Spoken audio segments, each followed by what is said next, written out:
We've been thinking about a par 3 course for a long, long time at Pinehurst. You've seen them pop up in other resorts around the country.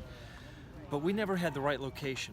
So once we determined that we could move 2 existing golf holes and free up 10 acres of land right here on our front doorstep, that's when we decided we had the right formula that would make a successful par 3 course. So, what inspired it, I guess, was a desire to continue to evolve, to not be, the same golf resort Pinehurst has always been for 100 years, but to find ways to continue to offer new things to new audiences. And as you look out there and see right now the amount of kids, the amount of families, the amount of fun that's being had on the Cradle is exceeding our expectations. The most surprising is just how many people are out there at all times of the day. We thought it would be very busy in the afternoons, kind of from 4 to 6, when people had already played their morning 18 or maybe even 36 and they were looking for 9 more holes. But what surprised me so far is just that all day long, especially on busy weekends, starting at 9 a.m. is when some families come out who don't want to have to deal with the crowds. And then around noontime, families come and have lunch, and then they'll go play 9 holes. So it's really just been kind of the cadence. The cadence has surprised me. I thought it was going to be slow in the mornings and super busy in the afternoons, and it's turned out to be kind of just an even flow of demand. We're still trying to figure out the impact from a business standpoint, but what's undeniable is just the traffic. There are so many people out there. We don't know if people are playing less golf, if they're skipping an 18-hole round in the afternoon in exchange for the Cradle, which wouldn't be a great thing necessarily. But what we see right now are just there's people out there enjoying it, using it, having fun, taking photos.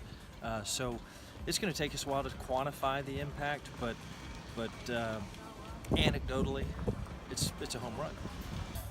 Golf's challenges are it's too expensive, too difficult, and takes too long.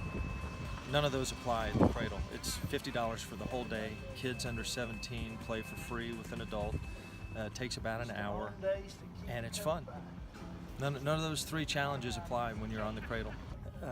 Topgolf is doing a great job getting people to come and have fun and hit a few shots that might, maybe one of them puts that seed in you that maybe I could play golf, but where do you go from there? I think the Cradle is a great gateway for people who think maybe I would enjoy golf, but I don't really know. I don't want to go to an intimidating 18-hole hard golf course, so this is going to be kind of a low intimidation, low risk way for them to figure out if golf is something they enjoy.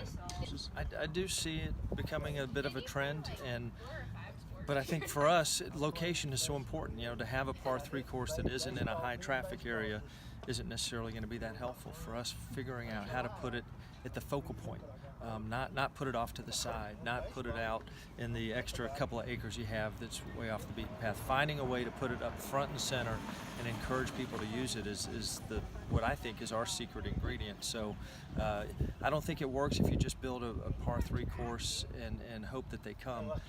Ours has enough architectural interest. Gil Hance built it, so for a great player, it's fun. For a kid, it's fun. Figuring out how you can appeal to all of those audiences, I don't think is real easy. But we've got lucky and we've figured it out here.